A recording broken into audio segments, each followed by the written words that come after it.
The eternal contrast, hope and violence. This morning, September 5. In the Middle East, violence persists. In Kazakhstan, leaders speak of a new world order. And somewhere, amidst the rubble, a group of volunteers passes bottles of water and pieces of bread from hand to hand. But the strange thing is, if we rewind time, on this same day, years ago, humanity lived through moments just like this. On one side, peace agreements. On the other, gunfire. On one side, spacecraft launched into the cosmos. On the other, lives lost in bloodshed. Is history playing a game of coincidence? Or is it repeating a message we refuse to understand? Today, we'll look back at the days of September 5, snapshots where hope and violence walk side by side, like an inseparable fate.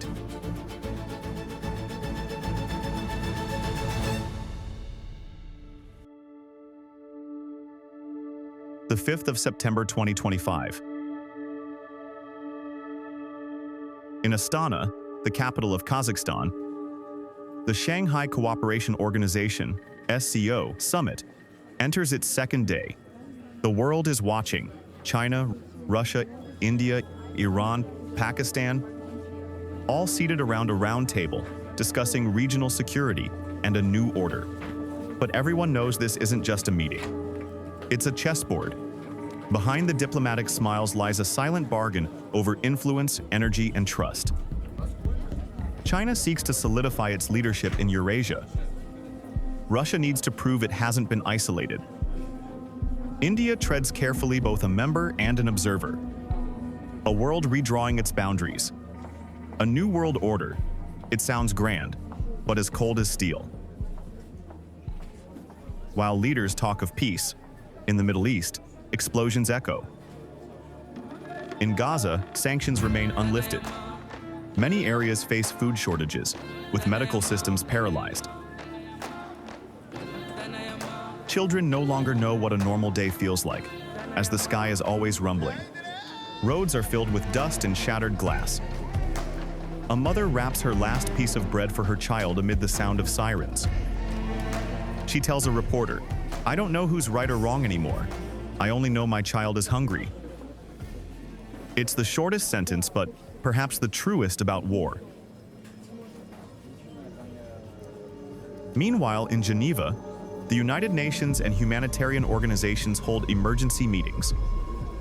On the table are reports of blocked aid, ambulances hit by gunfire, and casualty numbers no one dares read aloud. This world is strange indeed. On the same day, some speak of a new order, while others fight to survive until tomorrow. But also on September 5, there's another memory, quieter, less bloody. It's International Day of Charity, chosen by the United Nations to honor Mother Teresa, who devoted her life to the poor in war-torn lands. On this day, thousands of small charity campaigns unfold worldwide, cooking meals for the homeless, sending warm clothes, aiding disaster victims. Small acts, but they exist, alongside the gunfire. Perhaps this is humanity's fate, to kill each other and save each other. Every time blood is spilled, we build monuments to kindness. Every time we launch a ship into space, we fear ourselves. It turns out, September 5 is not just today. It has been a refrain for a century.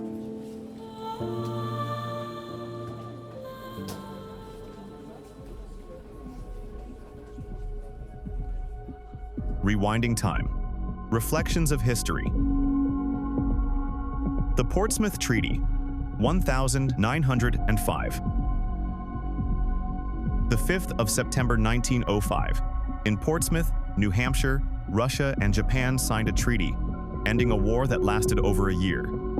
A war called the first test of modern warfare. Hundreds of thousands died, but the outcome wasn't a triumph of morality. It was a victory of strategy.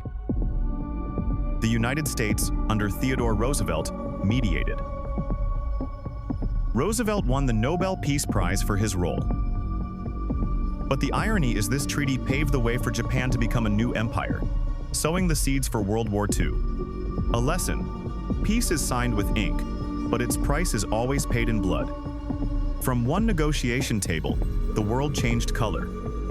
But 67 years later, on this same day, violence stepped onto a stadium. The Munich Massacre, 1972. 4 a.m. The 5th of September, 1972. The Olympic athletes' village in Munich is asleep. A group of men in tracksuits climb over the fence. No one notices they think they're athletes returning late. But minutes later, 11 Israeli athletes are taken hostage. The group, calling itself Black September, demands the release of 234 Palestinian prisoners. The world holds its breath. The German police, lacking a special forces unit, untrained for such a crisis, improvise. From negotiations to ambush, everything spirals into chaos. By evening, the rescue attempt fails. All 11 hostages are dead. Nearly all the terrorists are killed. A global sporting event turns into tragedy. And the world realizes, we believed the Olympics were a place of absolute peace, and that belief left us unprepared. The Munich story was a turning point.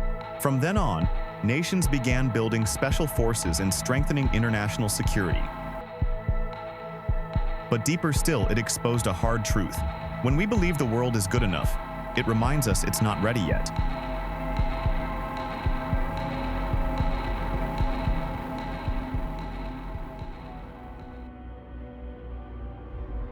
(977). 5 years after Munich, also in September, a small spacecraft left Earth. Voyager 1, carrying a golden record.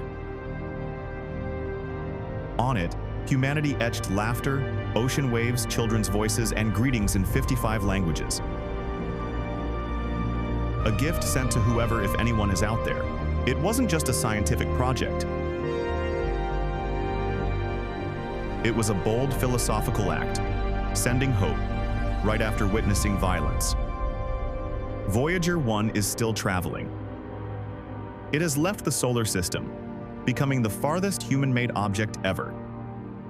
And if someone finds it one day, the first thing they'll hear is the heartbeat of Earth. Perhaps that's the only thing keeping us human, the ability to hope, even when we lose faith in ourselves. Looking back, September 5 is not just a day of coincidence. It's humanity's code. 1,905 humans learned to negotiate amid war. 1,972, they understood peace cannot be assumed. 1,977, they chose to send greetings instead of threats. 2025, they continue talking about order and kindness.